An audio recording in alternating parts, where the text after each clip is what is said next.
It's the internet. You're busy. Let's do this for August 21st, 2024 for the next hour or so. Let me help you sort through the world of gaming on Game Mess Mornings Live with me, Jeff Grubb. Today, Gamescom has begun, and we have a new Xbox. Phil Spencer's promising more changes are to come for video games and RoadCraft. But first, please join me in welcoming today's co-host to Game Mess Mornings. It's Sean, TurboShawn McDowell. Sean, how are you doing? Jeff, I have very important breaking news. I hope it's about RoadCraft. So, the McDonald's Happy Meal toy currently is Yu-Gi-Oh! Hello Kitty plushies dressed as various Yu-Gi-Oh! Characters. It's insane. Oh, okay. So that's how it works. Okay, because we got the box yesterday. The kids, it was a busy night. We had to do a bunch of shows, and then it was show in the evening. So I'm just going to go get McDonald's. That's our closest restaurant. I can get there in a minute.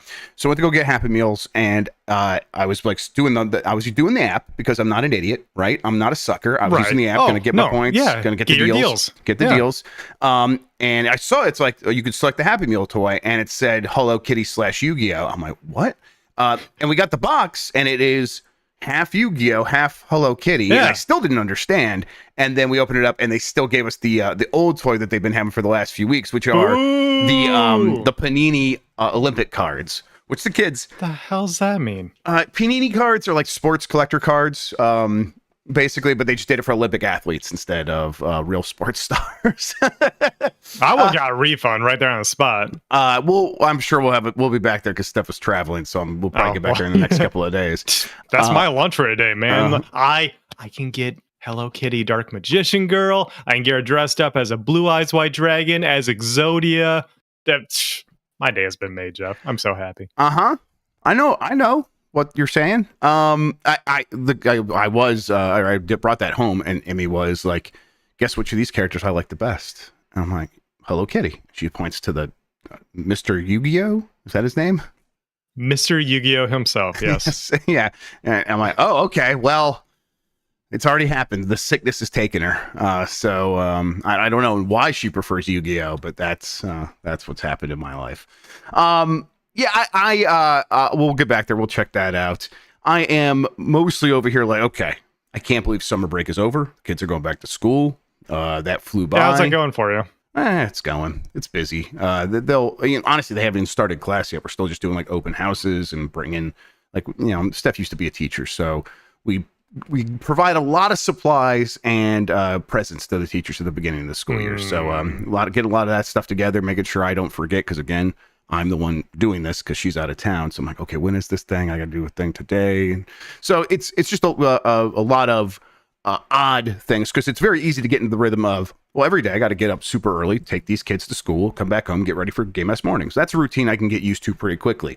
The beginning of the year when it's like, oh, and it randomly on a Wednesday at 4 p.m., you got to be at this school with this kid, but now Steph's gone with both kids because there's an open house, and then and then the next day at a different time, there's going to be an assessment for the school year, so they know where to place the kid and all that stuff. So just kind of keeping track of those things is a little bit difficult for me, but we're getting on top of it. We're going to get through it, and mostly I'm just, okay, well, the school year's here, things will start cooling off, and I'll feel better. I'll like that, but and also it's like picking up for games. It never slowed down a ton for me. I was always playing a lot of games throughout summer, Sean, but boy, right now there is just like 10 games I want to be playing at any one time. It's getting out of hand. Yeah, we talk about, summer season being slow, beginning of the year being slow, historically at least, and that's just not true anymore. There's just always games. Always games. We can never find the time anymore. That's why I still haven't gotten around to at least finishing some of the games that I wanted to play earlier in the year, let alone getting around to some of them. So, yeah, just a crazy time all around, and I'm trying to get caught up here since things are in a slight lull. But yeah, we got major releases coming out as soon as like next week. Yep, so. For real. I mean, I'm playing Star Wars Outlaws right now. I could say that much. Okay, and that's taking up a lot of time. Disco Elysium is one I was catching up on. Now I'm like, man, I had so much momentum with that. I'm like, I'm going to put that back down. And I bet that's going to be a problem for me actually completing that game, which was my goal. Plucky Squire got preview code for that. I've been playing a lot of that. It's really fun. It's really good so far in a preview capacity, not a review capacity. It's very fun. So yeah, and those are games that just aren't out yet and are coming, let alone all the games are like, I want to try Black Myth Wukong. I'm curious, like, how are you feeling about getting in there, checking that game out? Because it sounds like it might lean more towards action or character action than Souls, and I know that would be more your thing. Yeah, so it is more my thing that makes me a little more interested. I watched Alex's DF, review of the PC version last night, and he had good things to say about the visuals, the performance being mostly solid with some iffy moments. So it's like, okay, yeah, I could get this on my PC running decently at least. And if it is more action based, like people were saying, that may have been disappointing for Souls fans, but action game fans, character action fans like myself, seem to be enjoying it. So I might check it out. It might be more up my alley than I thought I would. I'm gonna check it out. There's like, I keep saying to myself, oh, I need to play that. That sounds good, and that sounds good, and I'm like losing track at this point. So a lot of games are happening, but here's the good news. Even more is happening, as we will get into the news here in a second. Let's explain what we do here first. Most weekdays, I, Jeff Grubb, will help piece your gaming life back together. That includes breaking news and maybe even some of our own original reporting. For all these topics, I'll get the input of a bona fide expert who will make me look smart. If you were watching live on Twitch, welcome. You can always listen to the show later on podcast feeds by searching for Game Mess Mornings, or find the RSS on giantbomb.com. You can also catch the show later with chapters and timestamps on YouTube. Hello, YouTube. All right, we have a lot to get into, so let's start the morning mess with digital-only Xbox Series X release date has been announced. This is from Jordan Midler at VGC, and we'll get into the Gamescom opening night live stuff here in a second. It's going to be a lot. We're not going to go over everything, but we'll do this stuff first because we'll miss it if we don't. Right. Microsoft has announced the release date for the digital-only Xbox Series X and two other console variants. The white diskless 1 terabyte console will be released on October 15th, with select countries following on October 29th. This console will be released alongside a white 1 terabyte Xbox Series S and a special edition 2 terabyte Galaxy Black Xbox Series X with a disc tray. The three consoles are currently available to pre-order now, and according to Microsoft, will be made available in all currently supported Xbox hardware regions. Experience the fastest, most powerful Xbox ever with the Xbox Series X, now with a 2 terabyte SSD and a special edition Galaxy Black. Xbox's official description reads. New variants, not too exciting. Kind of the kind of thing you expect when they say, hey, we're not going to do a Pro variant or a more powerful variant of the Xbox. Well, that doesn't mean they're not going to have some variant. They're going to just increase the size of the SSD and sell it to people again. The 2 terabyte one, I believe, is $599.99. It's a $600 console. So overall, price is still not going down. Prices are kind of doing their thing where it's like, hey, no, the 1 terabyte one's going to keep you in that price. And now that we have a new model, we are finding ways to increase the price even further. What do you think? First of all, I think you should turn on headlines. Second of all, you're so needy. God. There it is. This thing sucks. I'm sorry, y'all. If you buy this, you're getting duped. $50 less to never be able to put a disc. By the way, I'm glad we can say digital only, because disc-less, boy, like not as much of a minefield that we're walking on there, but I don't want to be saying that all the time. Yeah, that's it just reminds me of the Ghostbusters quote where it's like, yes, it's true, this man has no disc, is what I keep thinking. So, yeah. What? How'd this snuck you up to? There we go. There we go. All right. Yeah, Stream Elements was lagging today, apparently. Okay. We're on top of it now. $50 less to never put a disc in your Xbox is you getting taken for a ride right there. Just spend $50 more and have the option for bargain bin games, used games, all that stuff. What you're talking about is the white discless, digital only 1 terabyte version of this, right? That's the one. And that's $50. Yes. It's a discount. Right, but $50 more, and you'll end up, if you do buy physical games, you'll end up saving that much money in no time. Exactly. Like as soon as like 2 games in, especially if you're buying games that have already come out and are on sale, and you get them for like half price, which absolutely happens, especially when it comes to Black Friday, where the deals are cheaper in person in your Target, or even on Target.com or wherever you shop, Amazon, where you get that physical copy on the cheap. So, but plus, it's different when it's, the Series S, which is, obviously a lot of our cuts there, but $200 less, that makes a little more sense, especially if it's a Game Pass machine. But no, like the option is just absolutely worth the cost. So I think this is a silly product, and is basically just indicative of them trying to move away from discs in general and move people onto digital and Game Pass and everything like that. Yeah, I think it's hard to tell like exactly where the impetus comes from. I mean, obviously they want to sell more digital games. That's beneficial to them. They save money on that. But it's like, are people They buying? lock you into their ecosystem. Lock you in. Yes, exactly. There's a lot of factors, but is it mostly coming from the fact that they're selling fewer digital games, or they want to kind of like force people to buy fewer physical games? Either way, it doesn't matter. This is the way it's always been heading for these companies. They tried to rip the Band-Aid off and do this with the Xbox One at launch. In a lot of ways, clearly it wasn't going to be just digital only, but they were doing a lot of the similar stuff at that time. And now they've sort of been able to nudge us in this direction for a long enough period of time that here we are. Hey, if you really want a disc still, you get even more storage, 2 terabyte for that Galaxy Black edition. That one actually, I will say, looks nice, and the extra terabyte is not bad. You said it's only $100 more? I think it's $600 total. Yes, that's right. Okay, yeah, that's not awful, I guess, for an extra terabyte, from the manufacturer, and you're getting technically a limited edition. Take it from me, someone who is smart and saves all my boxes from the consoles I buy and doesn't just chuck them out immediately. You can get a lot of money on the secondhand market if you have a special edition console. So if you are... That's true, yes. I'm not sure how many people are in the market for a Series X at this point, but like if you were looking to pick one up, this would be the one to get, because that extra 100 will probably like translate to a couple hundred later down the road. Yeah. And you get that, the Series X with the extra storage and the disc tray and everything like that. I would get that one. I would, I know money can be tight. I would save up a little bit more and get that one. Yep, absolutely. This all kind of came out as Microsoft was doing their stream from Gamescom. They had a bunch of other sort of announcements or roundtables or in-depth looks at various games. They also talked a little bit more about what's happening with Game Pass and core and standard tiers. Xbox confirms core and standard Game Pass tiers will wait up to 12 months or more for first-party games going forward. This is from Dickie Blake at GamesIndustry.biz. Microsoft has confirmed that subscribers who pay for its core and standard tiers of its Game Pass subscription service may not be able to play titles from its first-party studios up to 12 months or more after release. Clarifying the substantive changes it made to its Xbox Game Pass services last month, Microsoft confirmed in a recent Xbox Wire post that only the $12 per month PC tier and the $20 per month Ultimate tier will benefit from EA Play membership and access to Xbox's Day One titles. We've known that. Instead, subscribers to Core and the upcoming Standard, which are $10 and $15 respectively, those tiers will get a curated catalog of 25 high-quality games on console and hundreds of high-quality games, high-quality games on console and 100 of high-quality games on console. It's the same thing.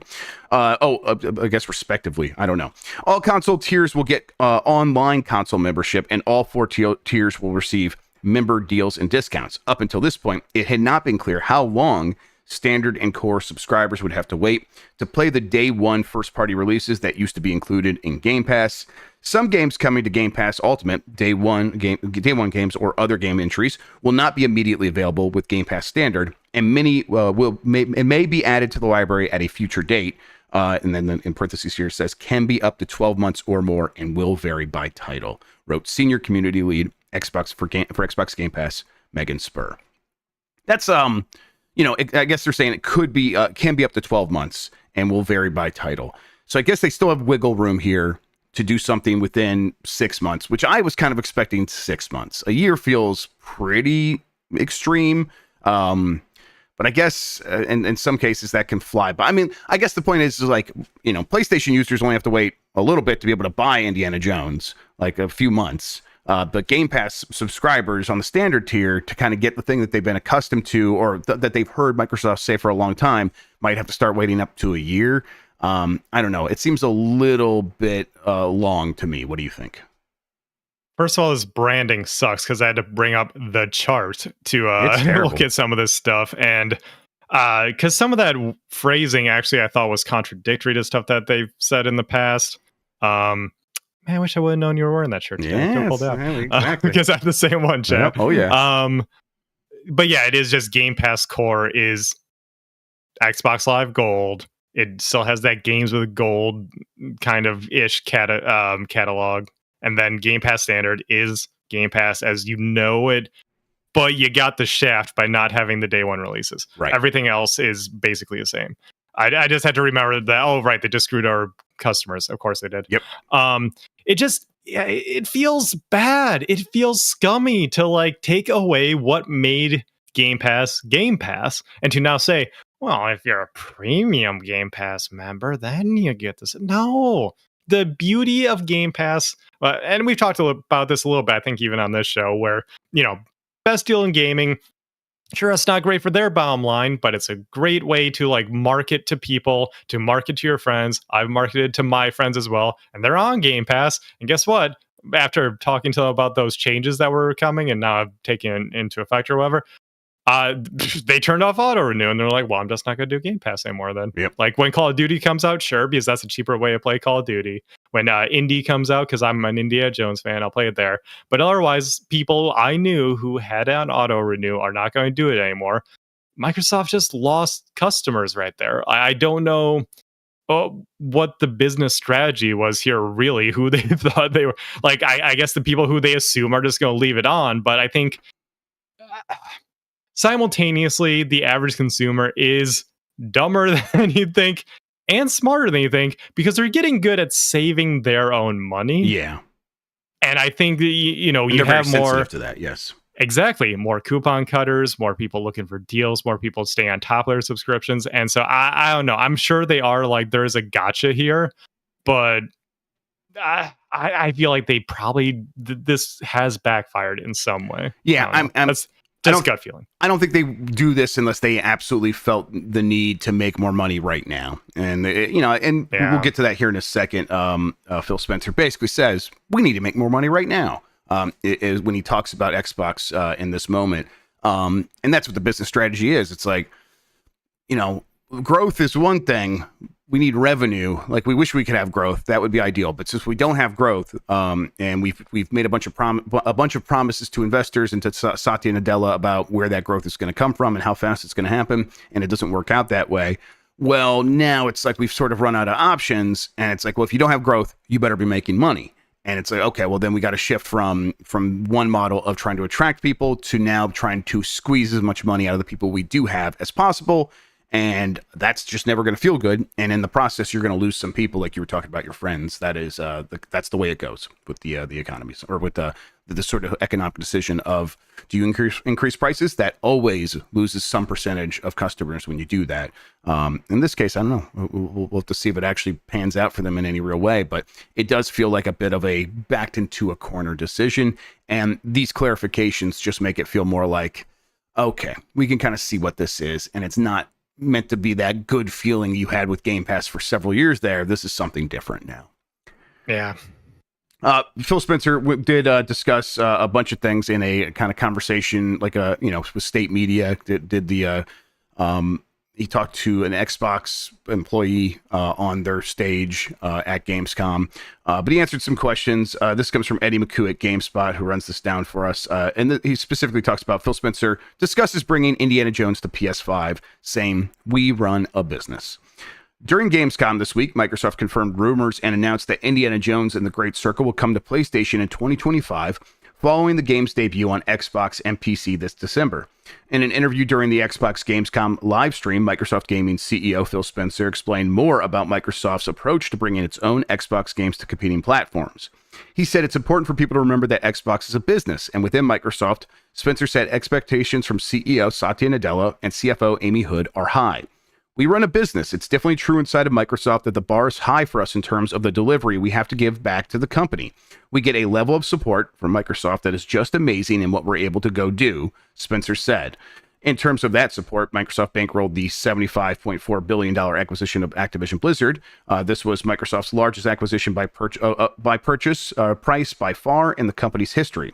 With that thinking in mind, Spencer said bringing Xbox games to competing platforms is going to be a strategy that works for us to achieve that. Spencer also said Xbox games coming to competing systems like PlayStation and Switch is an extension of the changing video game business landscape.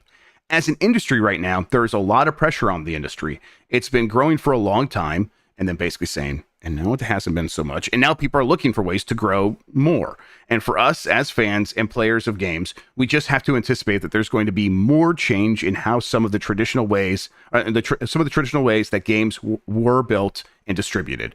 That's going to change. That's going to change for all of us. But the end result has to be better games that more people can play. If we're not focused on that, I think we're focused on the wrong things.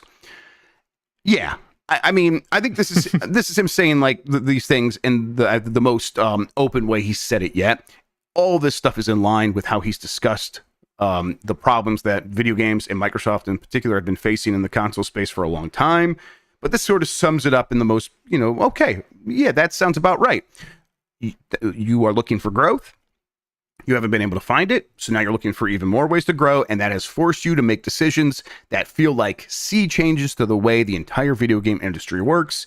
And he's saying, it's going to change for everybody. He's trying to say PlayStation is likely going to end up making a lot of these similar decisions, maybe not to the extreme that Microsoft has, because Microsoft isn't making quite as much money as PlayStation from, a dollar spent and then the dollar of profit that they make from that.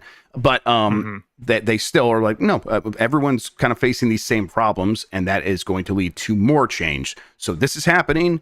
It has happened, and it's going to happen again and more frequently, it sounds like. Is that how you read this? Yeah. I mean, the translation to all of this is because money, y'all. Yeah. Because the money is there for the taking. Why would a company take less money when they take more money? Right. And I've like that traditional thinking of like, getting people in the ecosystem and then you can just like make money from those purchases. But it's like, that's sort of been cashed out, right? Yeah. So they're looking for greener pastures. Look, I'm not afraid to call you out, Jeff Grubb. You thought I was an idiot years ago when all this stuff was happening, when I was like, there's no way that like all of this stuff remains exclusive to Xbox. There's no way a Call of Duty of all things is going to be exclusive to Xbox because the money. And you were like, but user acquisition, Sean. Hey, there was a time when that was true. Fool. I was a dumb fool, though. Yeah. And it's, I think it's clear that I think consumers just looked around and they're like, we can kind of see through what these companies are doing, and yeah, we're excited about these things, but everything's more expensive than ever in gaming. The consoles are more expensive than ever. The games continue to go up in price, and then they're also asking for microtransactions.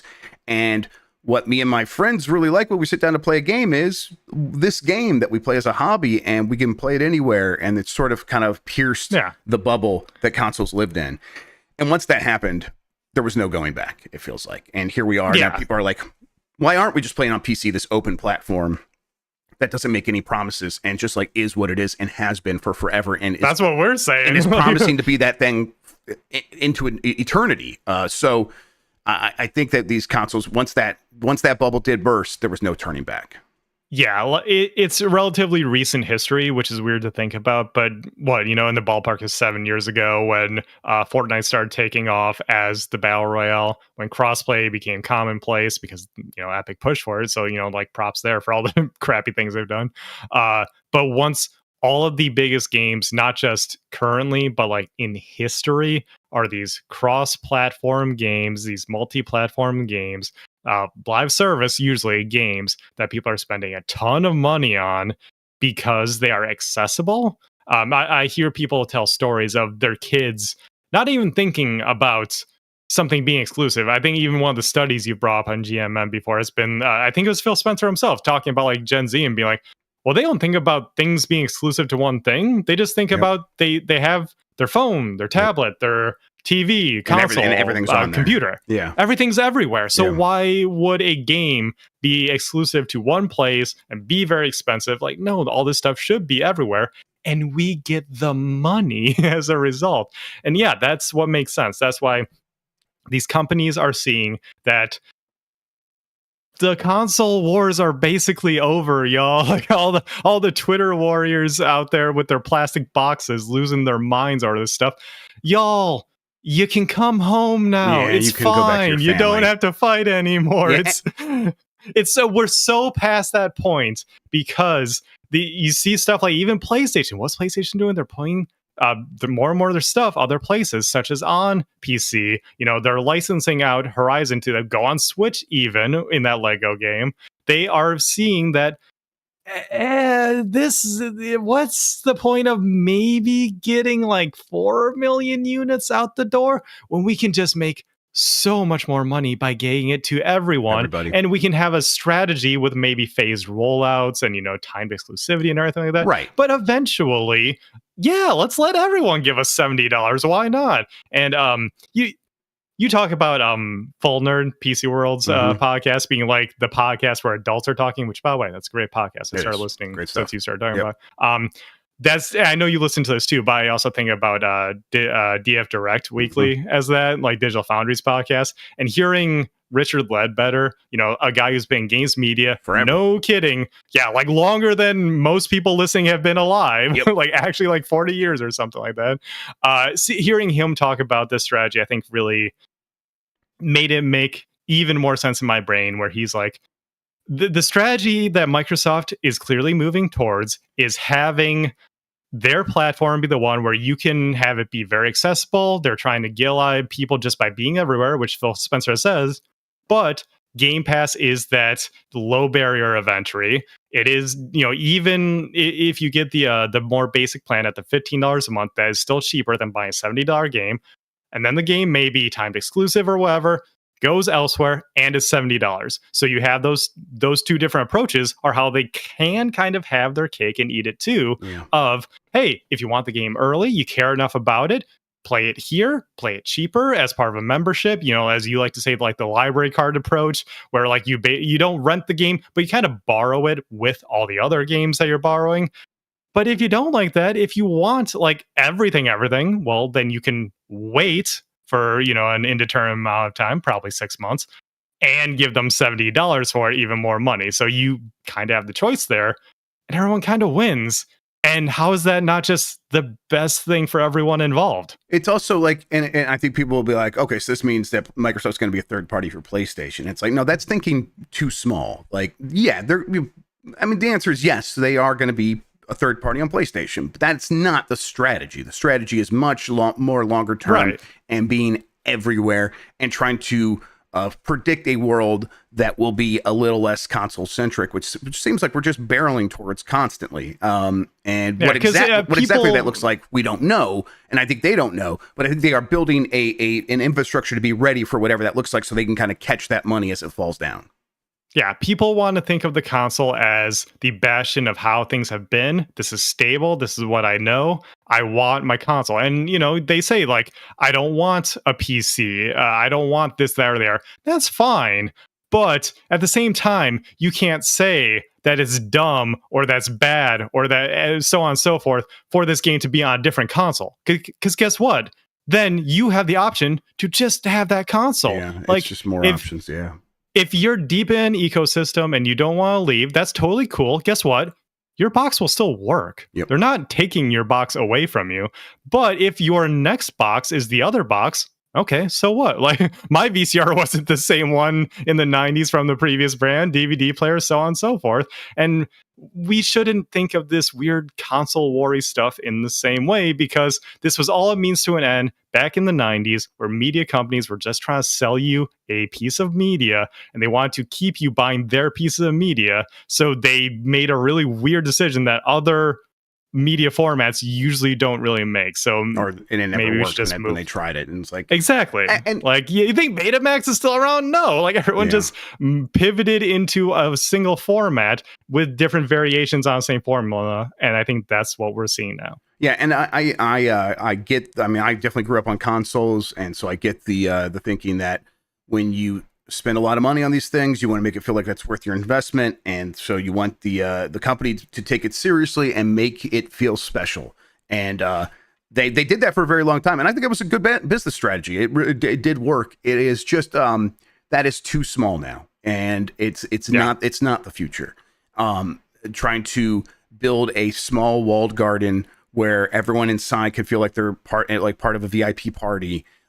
You kind of need to build beyond that, unless you're Nintendo. Nintendo can do it. And I don't. They're the outlier. They always have. Right. And yes, exactly. But and they're the exception that almost proves the rule, because everyone that tries to mimic that, it's like kind of butting up and be like, God, I wish we could get more growth. And Nintendo's like, well, we got more growth by just making Zelda again. And we just made games. Isn't that weird? Yeah. But it's like, even PlayStation's like, no, we are looking for more growth anywhere we can find it. And I think so. Yeah, the making console players feel special by having a lot of exclusive games is just not a strategy that is long for this world. And I think that means that doesn't mean it's not going to feel weird in the meantime. But I think it's also Microsoft needs to be out here talking more like this so that people can kind of get the message a little bit, because I think they were trying to straddle the line there for a little bit, and they keep saying they are going to have hardware. And I'm glad they're going to have hardware, but it needs to feel more like a VCR than a traditional console, because that's what it's going to be. So, yeah. Just real quick, because you mentioned PlayStation strategy, I just want to say that's something they kind of buried themselves on a little bit in like making these, in chasing the big cinematic games. I don't think they realized how much this was spiral out of control, which is why they're at the point of needing to put their stuff on PC and stuff to recuperate costs, because, they want to bring people in, get them in the ecosystem. And that has worked really, really well for them. And PS5 is doing well. The problem is, are those games only going to get bigger? And so that's why they're looking at putting stuff elsewhere, and why even they are expanding outward, because, we mentioned Nintendo just making games. They make cheap games. Yeah, that's not what PlayStation has done. Exactly. And that's why we're seeing pivoted in strategy. Right. All right, we're going to take a quick break. When we get back, we're going to get into Gamescom Opening Night Live and all the biggest announcements from there right after this.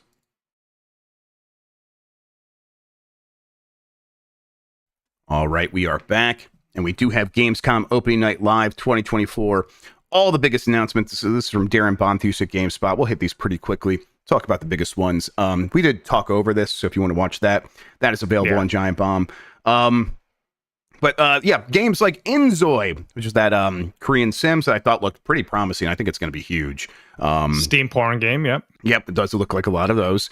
Sniper Elite Resistance is a new Sniper Elite. Has a new protagonist coming out in 2025. Borderlands 4. This was announced with a cinematic trailer, basically a teaser. That's coming out in 2025. They say that we'll have more to talk about that soon. Interesting thing that here is, and people are calling out Randy Pitchford for this. When Borderlands 3 came out, that was exclusive to the Epic Game Store on PC, and Randy couldn't help himself, came out and was like, and with all the technology that Epic's investing in, Epic is going to kill Steam, and Steam is going to look like a dying platform in 5 years. So, of course, Borderlands 4 launching on Steam and the Epic Game Store, but whatever. Like, yeah, Randy says a lot of stuff. Who cares? Well, I think what this really says to me, Sean, is all those exclusives that Epic paid for didn't work, or else they would keep paying for the sequels. How many years did it take you to get a shopping cart on your store? No, shut up. Yeah, that's Tim. But yes, Randy is definitely like not getting that check again. So of course, launch the game on Steam. Right? Yeah. But yeah, the investment in Epic as a store just never happened. So that was also like just a complete mischaracterization of what was going to happen there. But yeah, I think we could see this from Epic having fewer of these big AAA exclusives. Exclusives. Really, what they're doing is just paying to keep them off of Steam, because you can get them anywhere else, just not on Steam. And so what they did instead is they're going to publish games, and they're working with teams like Remedy to publish games instead, which I always thought was a better strategy to begin with. Yeah. Definitely. Black Ops 6 looked dumb, and I really liked it. I'm not going to get over the guy with the glasses on the American flag motorcycle doing sweet stunts. That was cool. It's an action movie, and that's what I want it to be. Yeah, and it looked like the most like my style of action movie in a long time, like just an American political thriller, sort of. So I'm down for that. Yeah. Goat Simulator Remastered, Persona 3 Reload, Episode Aegis. There was... I guess, thank you. Joker's in this in some sort of challenge mode. Yeah, this is historically a thing that Persona does, where when they release, their updated version or whatever, they include like really tough boss fights, so you have something to do with your end game party. And that's part of what they're doing here, is they're adding Joker as like sort of, Pokemon Gold and Silver, you fight Red at the end, your character from the previous game. Kind of what they're doing here. Dragon Ball Sparking Zero comes out in less than 2 months. Saw more of that. Dying Light: The Beast, an expand-alone, it looks like, a 20-hour adventure set in the Dying Light universe, starring Kyle Crane from the original game. I'm more interested in that than I think I was ever even in Dying Light 2, which I played probably 20 hours of and then put it down. The Dark Pictures Anthology, Directive 8020, new one from, that's Supermassive that does Dark Pictures, right? Let's see, Lost Records, Bloom and Rage from the Life is Strange team, Infinity Nikki, an open world dress up MMO that looked insane. I think this looks nice. I think it just looks like a delightful time. Should I pick it for my fantasy critic? Do you think it has a chance to do anything there? Hell no. Yeah, I thought so. Because everyone in games media is like you. They're not gonna like this. Listen, I'll play this for giantbomb.com, but yeah, you did Princess Peach. You can do Infinity Nikki. Exactly. Arc Raiders, first announced all the way back in 2021. Arc Raiders is now scheduled to launch in 2025, and a playtest for the game will be available in fall. This is from the team that did the finals. Whatever, I can't remember the name of the studio, but this is one that I think is still like has people like scratching their head because they originally saw it in 2021 and they waited a long time to see more from the game, and then this wasn't a gameplay trailer. This was just another teaser, so people are still kind of waiting to find out what this thing is. Path of Exile 2 is launching November 15th in early access. King of Meat, which is I guess a cooperative or competitive co-op genre. Trademark infringement is what it is, Jeff. We can just say it. Maxbomb.com. There was I did look into it a little bit, and I still don't know if Maxbomb.com is directly a reference to us, but I do know that. Come on. I just can't confirm it. Yeah. But there was definitely people involved who, once they saw that, were like, oh, we should put in some references, and I guess those didn't make the final cut, but those references were like a character named something like Dan saying, "Is this for shoot?" So in the Twitch chat there, it was going to be in there, but it didn't make the cut. That would have been really fun. But yeah, the people were aware that like, hey, this sounds like giantbomb.com. King of Meat, I kind of forgot what the game is really. Like this was Fall Guys. Yes, okay, right. A hacking slashing online co-op spectacle that's like Fall Guys. Yeah. It's coming to PC, PlayStation 5, Xbox Series X and S, and Switch. This is one of the rare Switch games got announced at this thing. Fatal Fury: City of the Wolves.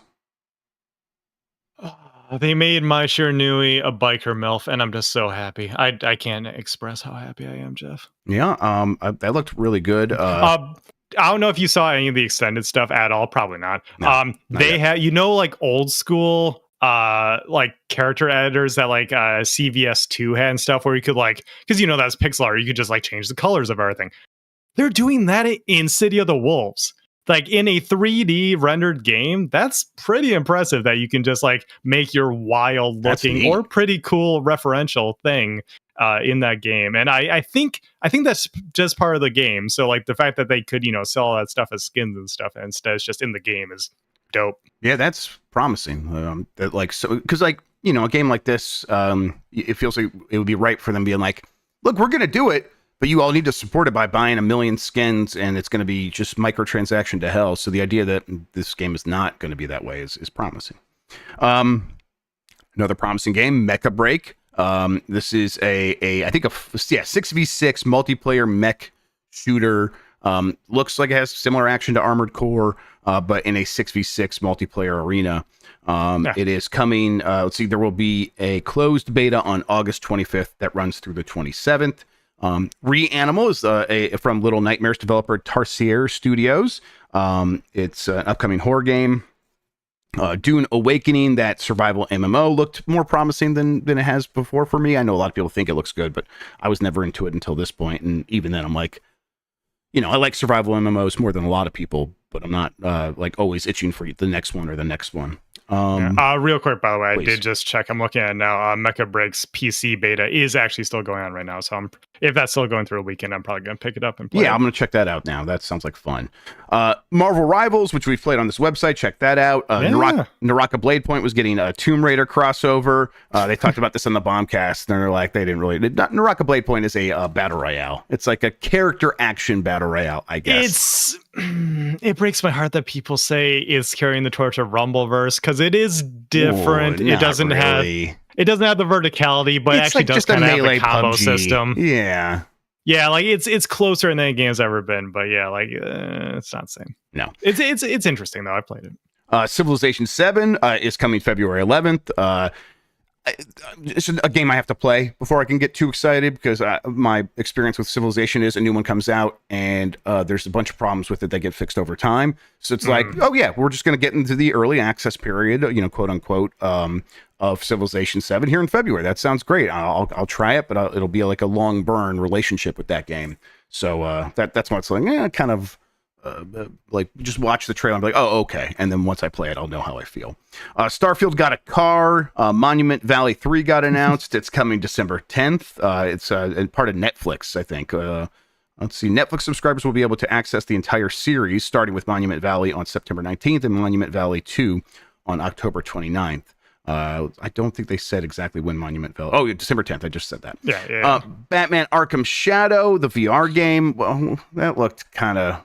I don't know. It's the freaking bat. They said the thing. Yeah, they said the thing. Monster Hunter Wilds is out next year. We saw that again. Still looks shit hot. Still looks really good. So does Gemma, yeah. Yeah, of course, as always. Warhammer 40K Space Marine 2. New trailer. Kind of just showed off the style of the game again. Do you have like a pulse on this one? Like, you think it's going to be pretty good? I think like the hardcore crowd is really gonna like it. I don't think it's gonna like take off or anything, but I think it's gonna be good. Towerborn, a side-scrolling action game, will be available via early access on PC starting September 10th. An Xbox version is still in development, and more details will be revealed soon. Age of Mythology Retold, the updated version of that classic series. Masters of Albion. One of the biggest surprises of Opening Night Live was a guest appearance by Fable creator Peter Molyneux, who revealed that he has secretly been working on a new God game for several years now called Masters of Albion. Actually, let's hit these stories real quick. Let's see. Peter Molyneux says Master of Albion could be his last game due to his smoking and drinking. That's a fun thing to say. Finally, a true Brit. Yeah, from Eddie McCoo at GameSpot. I like this because it's just like, your deadbeat dad shows back up and it's like, oh, now you want a relationship? He's like, well, I could die any minute now of all the smoking and the drinking. Yeah, Gamescom this week, Fable creator Peter Molyneux just basically said that. He also talked about, hey, Albion, isn't that like from Fable? And he said Albion can't be copyrighted. Peter Molyneux explains how his new game is set in the same world as Fable. This is from Jordan Midler at VGC. Peter Molyneux has claimed that his newly announced game, Masters of Albion, is set in the same world as Fable, despite being unaffiliated with Microsoft or the Fable franchise. Molyneux announced his new game, Masters of Albion, during Gamescom Opening Night Live on Tuesday. The game, which is being developed by ex-Fable devs as well as ex-Media Molecule boss Mark Healy, is being described as an open-world God game set in the set in the world of Albion. It looks like black and white, if people remember that. Speaking to IGN, Molyneux justified using the Albion name by comparing it to setting multiple games in the same country, something that can't be stopped by copyright. Albion is just a reference to Old England, I guess. And yes. Whatever. Like I said this on the talkover, and people I don't think got it. Like, I don't care, copyright or not. That's not what makes this weird. It's weird because he's still saying it's in the world of Fable, and it has nothing to do with Fable. Like, yeah, sure. So like it's a different thing in terms of, he's just like setting a game in America, and like this was also set in America. It's like, it's not quite the same thing. He's not saying that. He's like, this is in the world of Fable.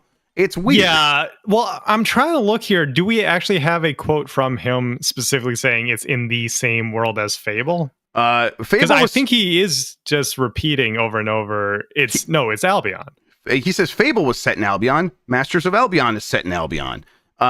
He's definitely kind of like, so he's talking around it, but to be clear, to your point, the intent is there. Like, he's obviously the intent is that's right, the world of Fable. And I think the intent is what I'm really getting at, a little sad. That's all. If you're like kind of just going back to the well and you're doing the spiritual successor, I get it, but like, I don't know, this feels especially egregious that it's like, we can't get the Fable stuff, but we'll just use what we can use, and we'll try to make people feel like it's in that world, even though it won't have all that stuff. I don't know. He's like using legalese to like have his cake and eat it too a little bit. So. Exactly. It's still a little odd. All right, let's keep going here.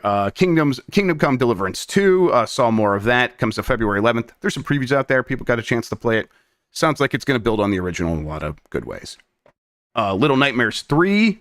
This was announced. That's also coming in 2025. Looks like a Little Nightmares game. You ever play any of those? I have not. Nah, not my cup of tea. Yeah, I bet if I played them, I would enjoy them, but I kind of just never am in the mood for them. Squid Games Unleashed continues to prove that no one understands Squid Games. Nope. That's a Netflix game, obviously. I don't know if that has a date.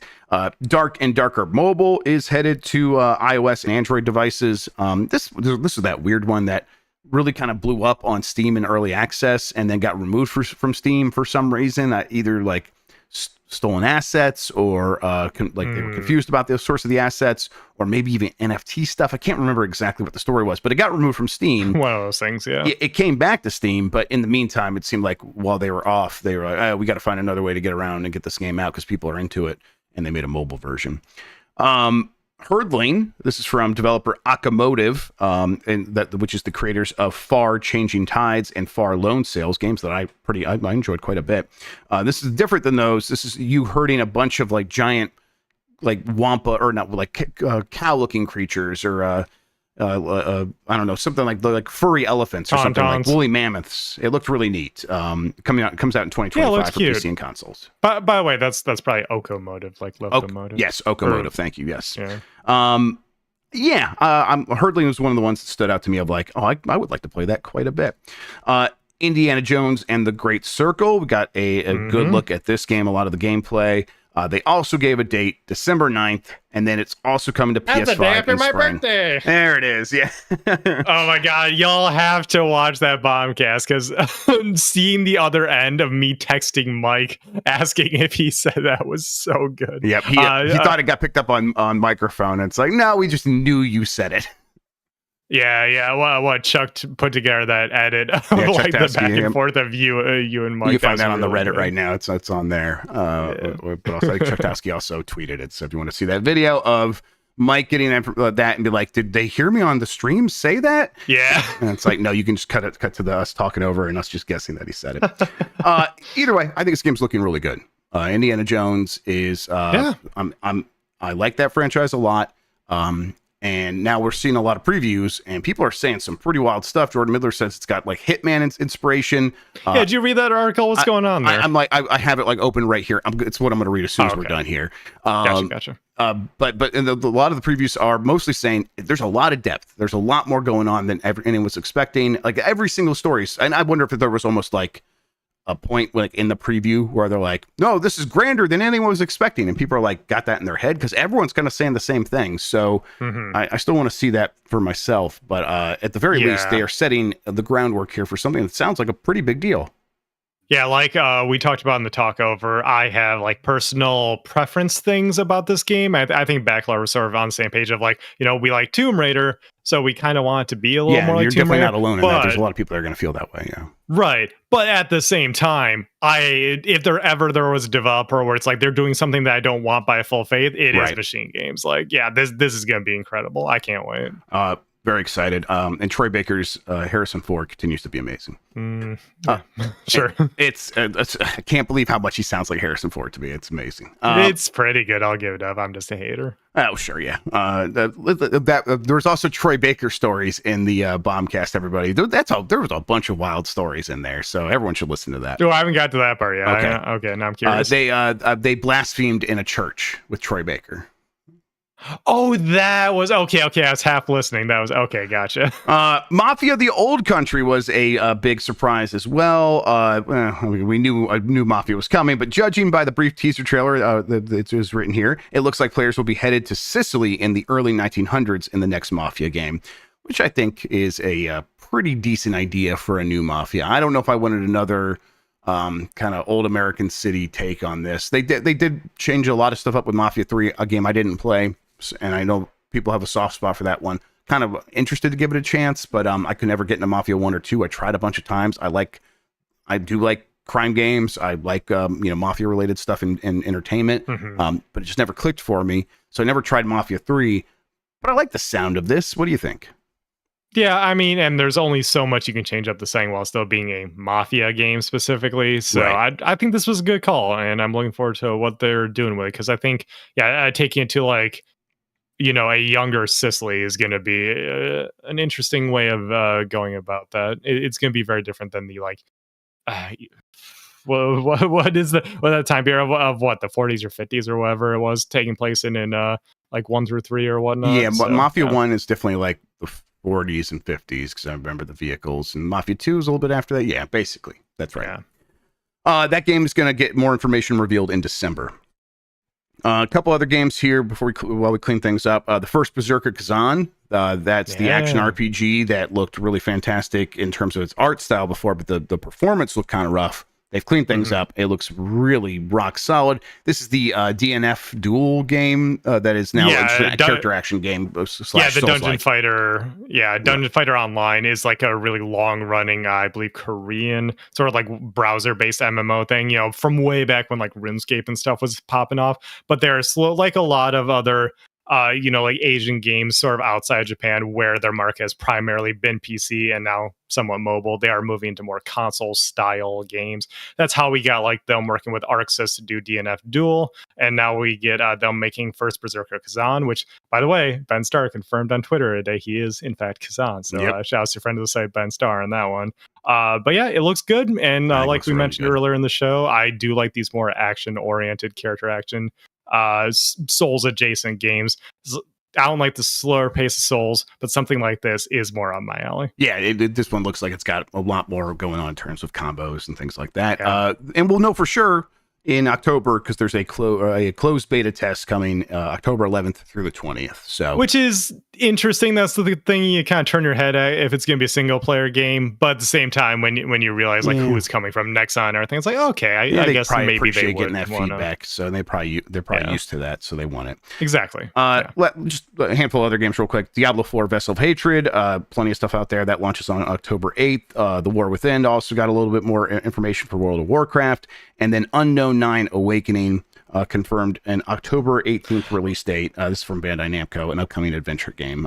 I see why you wanted to get through the rest of these headlines, you little. Yeah. I was like, where is that game? Well, it was in the pre-show, so for some reason, in the sort of rundown here from Gamescom Opening Night Live, all of the biggest announcements, Darren Bonthus did not include RoadCraft coming to PlayStation 5, Xbox Series, and PC. This is from Sal Romano Okamatsu.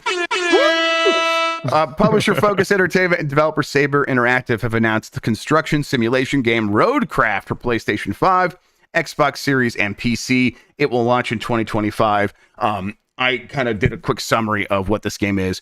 RoadCraft is a simulation game where you lead a company specialized in restoring sites devastated by natural disasters. You use construction machinery to clear debris, rebuild roads and bridges, and restart the local industry. The game features realistic physics, a variety of vehicles, and 8 unique maps to explore.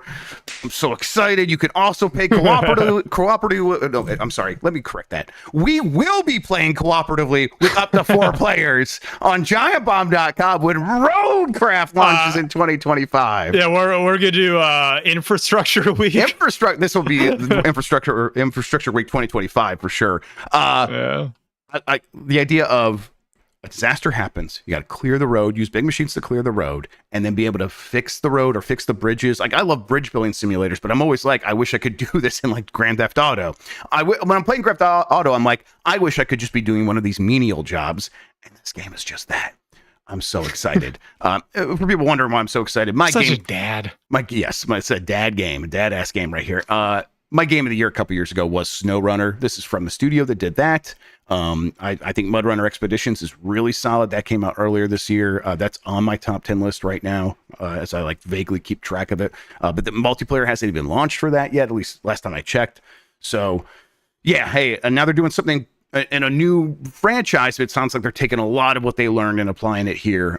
Boy, I'm excited. Looks like a very good game. Yeah. Run out of time. Last couple things here. Amazon's Secret Level also got revealed in full at this show. This is and this is from Eddie McHugh at GameSpot. Prime Video is expanding its video game themed Secret Level that it's doing with Blur Studio. There are 15 episodes in all, featuring stories based on existing games, classics, indies, and new titles. It's been in the works for more than 3 years. The episodes are inspired by these franchises: Armored Core, Concord? I didn't see that one. Crossfire, Dungeons and Dragons, Exodus, Honor of Kings, Mega Man. I don't know what Exodus or Honor of Kings is, Sean. Mega Man, New World. Those have got to be like Amazon games, right? New World Aeternum, which is an Amazon game. Pac-Man, various PlayStation Studios games. So I guess they're all going to come together in one episode. Interesting. Sifu, Spelunky, The Outer Worlds, Unreal Tournament, and Warhammer 40K. That's a solid list. It's an interesting list. There's like so many cool things you could do with these, even the ones I'm not interested in. I'm gonna watch this whole thing as long as the first couple episodes deliver and some fun stuff.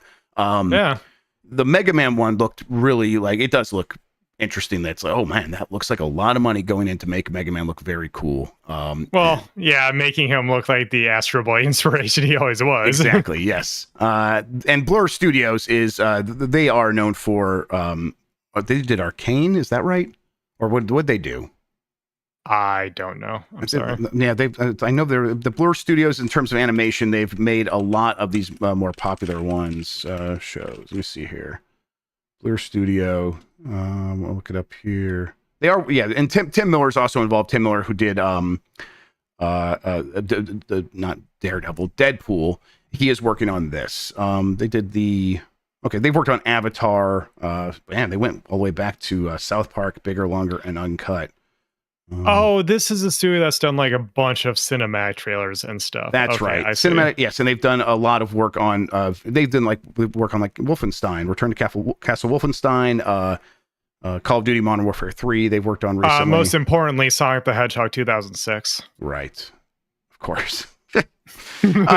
Okay, so their shows include stuff like they worked on Avengers: Age of Ultron, Mindhunter, Love, Death, and Robots, Sonic the Hedgehog, Sonic the Hedgehog 2, Knuckles, and Sonic the Hedgehog 3. So they worked on the movies. Okay. Oh, and they did that Good Mickey's work, Twice Upon a Christmas, which I think is pretty decent. Okay, interesting. Yeah. All right. Either way, Tim Miller came out, announced that he was like choking up because he's been working on it so long, and that was very moving. So I'm interested in the show, ready to check it out. Yeah, when I saw him come out, I was like, oh no, is this gonna be a forced dev like having a moment thing? And I was like, oh no, he actually cares. Oh, yeah, crap. He just really cares. Yeah. Yeah. All right. I'm not going to get these last two stories. We ran out of time. Just real quick. Atari is releasing a modernized 7800 console, and Stellar Blade might come to PC in the near future. Hey, that's sick. I like Stellar Blade. Yeah, I want to play that on PC, I think. I want him real quick. Since they were in the pre-show, I guess we didn't talk about them. But two of the games, I was struggling to think of these while we were like. Yeah, I know there's some we missed. I was going to track them down, but really, I was like, why am I blanking? So I thought like the stuff that they're but Begone Beast, which was like that Diablo-ish co-op, cutesy-ish horror game. That looked really cool. Good. Yeah, that looked fun. Like it kind of had like a what am I trying to think of here? Like almost like DreamWorks animation kind of thing about it, while being a creepy like horror themed Diablo stuff. That looked really good, I thought. And then I agree. Nico Derico, I assume is how that's pronounced, was the Crash or a little bit Crash mixed into a whole bunch of Donkey Kong Country, right? And that looked fantastic. I was trying to think of that while we were talking about it, and that's one of my more anticipated games. Honestly, now. like that those looked really cool. Between those two and RoadCraft, I think those are like in the top like 5, 6, 7 games from the show for me. Honestly, maybe in the top 5. I think all of those looked really good, and the rest of the stuff was like kind of known quantities. So pre-show carrying the show for me in a lot of ways. A little bit. I guess they didn't air that stuff in the theater, at least. Or maybe they did, but Jan was like, "You guys are already seeing stuff," because when he like messaged us when we were doing that, I'm like, "Oh yeah, we're watching the pre-show." So yeah, it was interesting. Yeah, I guess I assumed that they would just had it on while people were like filing. Maybe they did, but maybe people were filing in and being loud, and they weren't like listening to it yet. And it's like, well, the show's not started yet. I don't know. Interesting. All right, poll question from Monday. Right here it is. Are you feeling more confident about Silent Hill 2 remake? A bunch of previews came out. Put that up. Yes, we did. Yeah, that went up. Thank you so much. 38% said yes, 62% said no, and really, I'm still in this with this game and this preview cycle, and the response to it is, I think Silent Hill fans are going to get the best of both worlds, where they get to complain about this game up until it comes out, and then it comes out and it's actually something they like. And I think they're gonna. That would be nice. That's what they want. They want to complain about Silent Hill and then also like Silent Hill, and they might get exactly that. And I think that rules for them. I'm so excited. We got a new poll question. We'll get to that here in a second. But first, Sean, why don't you tell people where they can find you on the internet, what you have going on, and all that good stuff. Twitter, TurboShawn _SHAWN, by the way. Otherwise, doing stuff here at Giant Bomb. Kind of a little busy-ish because, I'm covering for Jan while he's out, and the crew's doing awesome stuff over for Gamescom. That Bombcast was fantastic. Everyone needs to listen to that if they haven't. Yeah.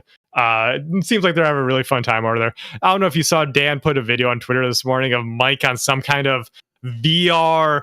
I don't know. He's like riding a virtual speeder bike or something, and every few seconds it bumps. And he's like, very loudly in the middle of the show floor. That made my morning right there. He just does like two kind of screams as like he hits slight bumps. It's very funny. Yeah, so they're doing awesome stuff over there. I think they're also doing the dump truck from probably Jan's hotel room. And and then we're just picking up the slack over here. Yeah, they're seeing a bunch of stuff. They got a lot of appointments and stuff like that. So they're busy so they're gonna have stuff to talk about. Yeah, they're gonna come back with a lot of stuff to talk about, I think. Yeah, but then we're continuing to celebrate August over here. August. So I think we're playing Murky Diver. We're definitely playing Murky Divers. That will be at 1 p.m. Eastern, 10 a.m. Pacific time. It's like top of the hour here. Top of the hour here. So about 55 minutes. We'll get that going. We might some other stuff later in the week. Stuff. Yes, yeah, and we might mix some stuff into this stream. We'll see how it's going. Okay. If Murky Divers loses steam really fast, we'll try that Pilgrim game as well. Cool. But that is like a Lethal Company like for people are kind of looking for what to expect there. And then we'll have some other spooky games later this week. And then I think we're still going to try to do Killer Clowns on Friday. But we'll see. All right, new poll question. I have it right here. Where are you getting Indiana Jones? Xbox, PC, or PS5? And I put in parentheses there next year to sort of just kind of couch that in like it's not all things are equal there. But we'll see what the response is for that. Sean, if you can remember to post that for me, I appreciate that. You really are the master of engagement. Oh my god. Okay. Let's get those people in there. Just be normal about it. I don't know, why can't you? I'm being normal about it. You just be normal about it. They can't wait to see those comments. I cannot. We'll see. We'll see the results of that and discuss it on Game Mess Mornings on Giant Bomb tomorrow. Speaking of Giant Bomb, stick around. 55 minutes. Murky Divers. In the meantime, everybody, thank you so much for hanging out. Sean, thank you so much for spending today talking with me about video games, man. I really appreciate it. That was a fun chat we had today, Joe. I agree. Thanks for hanging out with me. I love when we get to do a show together. I really appreciate it. Always fun. Yeah. Appreciate you all listening and watching. You're the best audience in gaming. Until next time, have a good one. Take care of yourself, and goodbye.